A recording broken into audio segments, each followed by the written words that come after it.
Good morning, viewers. Today I am present before you with the topic Decline of Drama in Post Shakespearean England. Before I begin the podcast, it is advisable that you keep a notebook and a pen so that you can jot down the important points relating to this particular topic and can further make your notes. Please use earplugs for listening to the podcast. So here I begin. Drama in post-Shakespearean England began to decline and lost the wide catholicity of appeal which distinguished Shakespearean drama. The main causes which led to the decline of drama are exhaustion of creative spirit, changed atmosphere, loss of national appeal, pathos and sentimentality, decline in technique, and blank verse. Now let us understand about these 5 points. First, exhaustion of creative spirit. W.J. Long remarks, it was inevitable that the drama should decline after Shakespeare for the simple reason that there was no dramatist great enough to fill his place. The early dramatists in England wrote to please their audiences. The drama rose in England because the patriotic people wanted to see something of the stirring life of the times reflected on the stage. As there were no papers or magazines in those days, people came to the theatre not only to be amused but to be informed. Shakespeare catered to the needs of the people and gave them what they wanted. Long further writes, he gave them their story, and his genius was great enough to show in every play not only their own life and passions, but something of the meaning of all life, and of that eternal justice which uses the war of human passions for its own great ends. Thus, good and evil mingle freely in his dramas, but the evil is never attractive, and the good triumphs as inevitably as fate. Though his language is sometimes coarse, we are to remember that it was the custom of his age to speak somewhat coarsely, and that in language, as in thought and feeling, Shakespeare is far above most of his contemporaries. And after Shakespeare, this creative spirit was exhausted, and hence a decline in drama was observed. Point number 2. Changed atmosphere. Quickly though insensibly, the temper of the nation suffered eclipse. The high hopes and the ardency of the reign of Elizabeth saddened into a profound pessimism, and gloom into that of James. Its causes are broad enough. To travel hopefully is a better thing than to arrive. The Elizabethans were, if ever any were, hopeful travellers. The winds blew them to the 4 quarters of the world. They navigated all seas, they sacked rich cities, they beat off the great armada and harried the very coasts of Spain. They pushed discovery to the ends of the world and amassed great wealth. Under James, all these things were over. Peace was made with Spain. National pride was wounded by the solicitous anxiety of the king for a Spanish marriage, for the heir of the throne.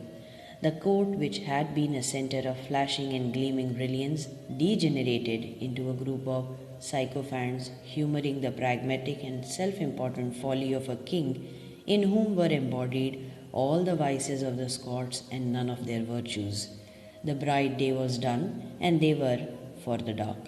The uprising of Puritanism and the shadow of impending religious strife darkened the temper of the time.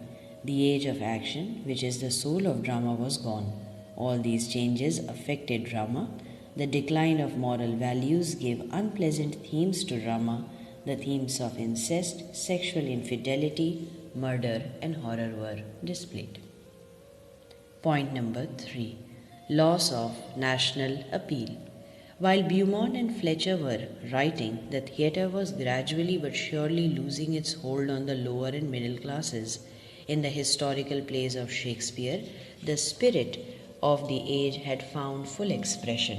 Shakespeare had spoken for all classes, and all classes had been among his audiences. But first Ben Jonson, though still making in his great comedies a strong popular appeal, began to speak more particularly to the classically educated with his classical allusions and influences. And then Beaumont and Fletcher wrote their plays for courtiers, and with their wit and gallantry, their talks of intrigue, and their insidious indecency, expressed the gentlemanly view of life, not the national view. The playwrights who were confined to a narrow class lost the wide national appeal. Point number 4. Pathos and sentimentality. Sentiment in the plays of decadent dramatists, particularly in those of Beaumont and Fletcher, usurps the place of action and character portrayal. Eloquent and moving speeches and fine figures are no longer subservient to the presentation of character in action, but are set down for their own sake. What strange self-trumpeters and tongue bullies all the brave soldiers of Beaumont and Fletcher are, said Coleridge. When they die to the music of their own virtue. When dreadful deeds are done, they are described not with that authentic and lurid vividness which throws light on the workings of the human heart, as in Shakespeare or to some extent in Webster, but in tedious rhetoric. Resignation, not fortitude, is the author's forte, and they play upon it amazingly. The sterner tones of their predecessors melt in long-drawn broken accents of pathos and woe. Beaumont and Fletcher cultivate indecency. They make their subject not their master, but their plaything or an occasion for the convenient exercise of their own powers of figure and rhetoric. Point number 5.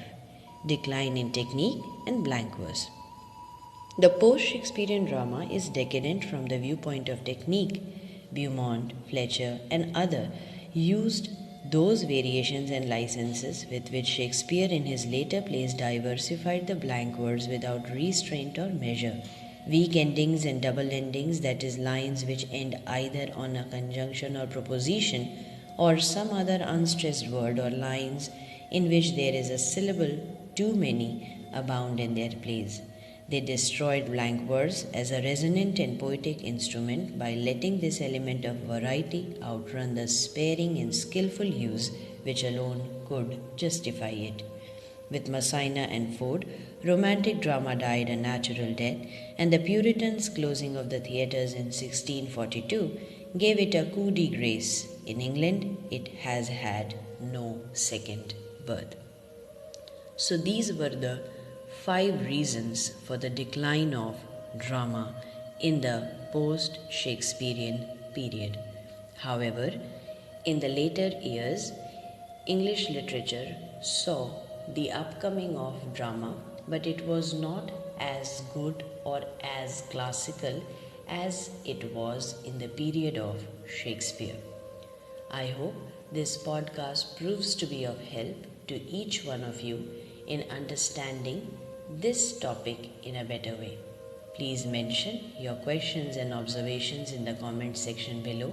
Please do like, share and subscribe to the channel, and don't forget to click on the bell icon for latest update. Thank you for your valuable time. Here's wishing you a great day ahead.